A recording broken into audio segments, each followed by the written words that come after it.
Hello, everyone. I am California Attorney General Rob Bonta with my colleague from New Jersey, Matt Platkin, Attorney General, and we are grateful that you are joining um, us as we announce a lawsuit that we, as part of a coalition of 20 states and one governor, filed today, challenging the U.S. Department of Health and Human Services and the Centers for Medicare and Medicaid Services for their unlawful efforts to remove and restrict access to health care for millions of Americans. With less than 4 months to go before open enrollment begins, the federal government has issued a harmful and unlawful rule, one that threatens to unravel years of progress under the Affordable Care Act, perhaps the most powerful and consequential health care law ever passed in the United States of America.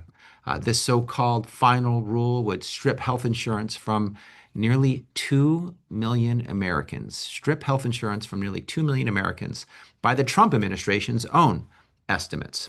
Today's lawsuit is about protecting our residents from losing the affordable coverage they rely on and defending the Affordable Care Act, a cornerstone of our healthcare system for the last 15 years.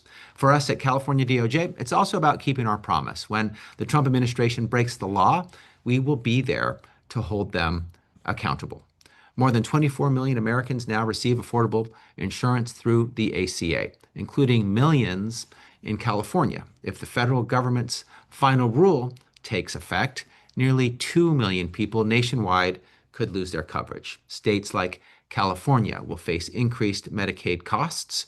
Emergency rooms will shoulder more uncompensated care. And our state-run health insurance programs and Californians will be hit with more red tape and unnecessary hurdles. These costs are real. They'll hit state budgets, destabilize health insurance markets, and most importantly, put real people at risk. President Trump's final rule violates the law, and specifically the Administrative Procedure Act, in multiple ways. It makes sweeping changes unsupported by evidence. It fails to consider reasonable alternatives. It contradicts the ACA's guaranteed issue requirement, and it overrides state flexibility without legal basis. We're asking the court to block the challenged portions of this rule before they cause irreparable harm. This is about upholding the law, defending the ACA, and making sure no one's forced to go without care because of an unlawful, unjustified federal rule.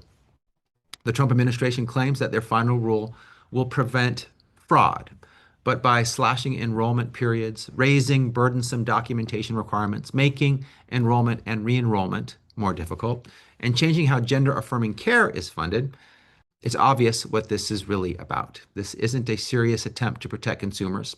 It's yet another political move to punish vulnerable communities by removing access to vital care and gutting the Affordable Care Act. This is rulemaking by ideology, not by law or by facts. Take, for example, how this rule attempts to limit coverage for gender-affirming care.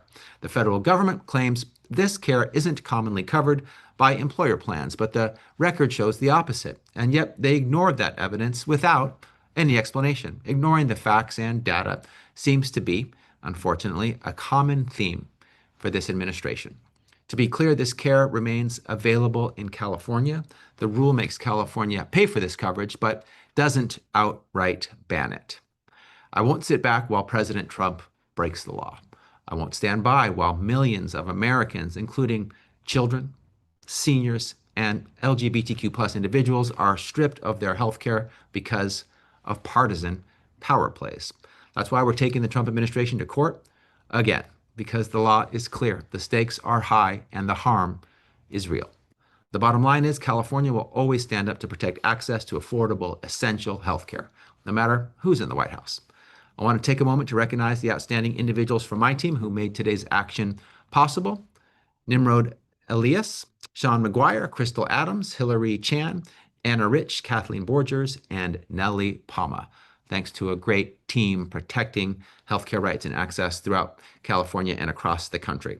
And now, before we open it up to questions, I want to hand it over to New Jersey Attorney General Matt Platkin. Matt? I want to thank you, Attorney General Bonta, as well as Attorney General Campbell, for leading this case, this incredibly important case, and all of the attorneys general and the governor who's part of our coalition for the great work that they've done, as well as their teams, in bringing today's action, which is the latest, as Attorney General Bonta said, in a series of actions that we have taken when this administration has violated the law and when they've hurt the residents of our states, plain and simple. That's what's happening here. Look, we just saw this administration engage in a legislative effort to take healthcare away from 17 million people. Unfortunately, they know how to do that legally. But here they're trying to take healthcare away from even more people illegally. As Attorney General Bonta said, these are not the numbers we are making up. By their own admission, the actions in this rule, which may seem very technical and confusing to a layperson's eye, when taken together, this administration has said the effects will be that almost 2 million people will lose healthcare.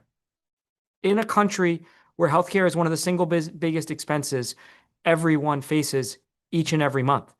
And the upshot will be not that there'll be less waste, fraud, and abuse, because all of the experts who submitted comments that this administration ignored on this rule made clear it does not address waste, fraud, and abuse. In fact, the few provisions in the rule that we haven't objected to that would address waste, fraud, and abuse, we have no issue with.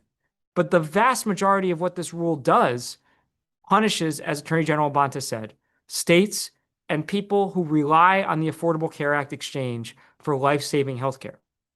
And even the people who will now meet the burdens put on them to get healthcare under the ACA exchange, as we show in the complaint, will likely be those who most direly need healthcare. A lot of the people who will fall out of the exchanges will be younger and disproportionately healthier, which was part of the entire purpose of the Affordable Care Act legislation 15 years ago, which was to make sure that healthcare is more accessible and cheaper for every American.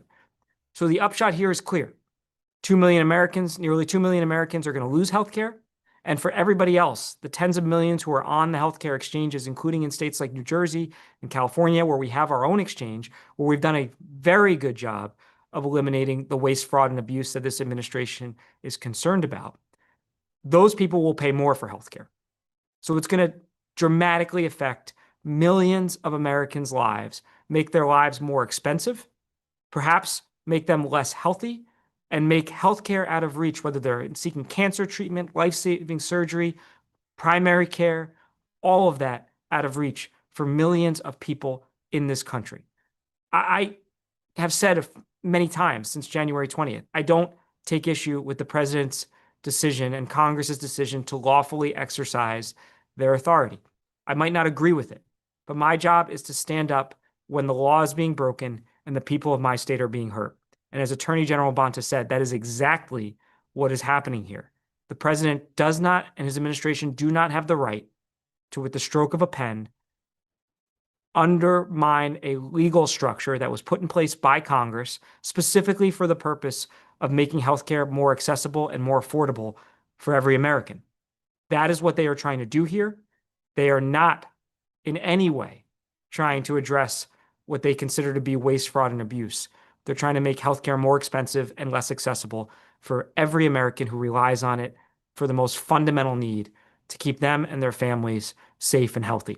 So with that, I am proud to lead this lawsuit alongside Attorney General Bonta and Attorney General Campbell of Massachusetts, as well as the full coalition of 21 states involved here. And I'm confident that we will prevail in protecting what is Americans' right under the law to a affordable and accessible health care. With that, I'll turn it back over to Attorney General Bonta. Thank you, Attorney General Platkin. And thank you all for joining us. This is our 33rd lawsuit in 25 weeks. We are absolutely committed, resolute, unapologetic in our position that each and every time the Trump administration breaks the law, violates the Constitution, hurts the people in our state and our states, we will sue. And we are doing that yet again here. Healthcare, in my view, is something that should be available to everyone. High quality, affordable healthcare. The ACA made some of the biggest strides ever in the history of our country in making that a reality and bringing that promise closer to Americans. And here again, in the name of waste, fraud, and abuse, we have an administration that is cutting essential, critical services, hurting the most vulnerable in our community. I've always believed we should be judged by how we treat our most vulnerable, our sick, our poor, our seniors, our children. This administration gets an F. But in California and New Jersey, in the 20 states, 21 states represented here, we believe that we should fight for our most vulnerable, make sure that they have true access to high quality, affordable healthcare. And in bringing this case, we are helping bring that promise closer to our people. With that, I'm happy to answer any questions that you may have. We are happy to answer any questions that you may have. Please, if specific to one or the other of us, please specify, and we'd love to hear your questions.